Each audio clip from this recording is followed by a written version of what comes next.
Русский драматический театр из Махачкалы в Сыктывкаре. За сегодня и эти выходные артисты представят 3 постановки. Комедию «Одолжите тенора», любимую многими поколениями детскую музыкальную сказку «Бременские музыканты» и шекспировскую классику-трагедию о злодее без совести Ричард III.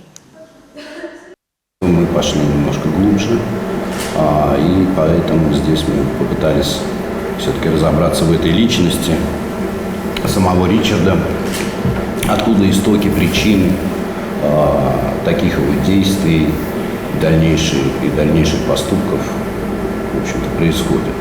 Нам было это важно и интересно. Визит дагестанской труппы в Коми не первый. В прошлом году они были здесь в рамках Всероссийского театрального марафона. Принимала тоже сцена нашего драмтеатра имени Виктора Савина. Очень благодарный зритель. И это чувствуется по восприятию спектакля, это чувствуется по атмосфере. Мы привозили к вам «Смеется ли Чехов» спектакль, привозили мы к вам номер 13, комедию. И достаточно тепло, горячо, открыто, с чистыми душами люди воспринимали этот материал, и это было очень отрадно и приятно.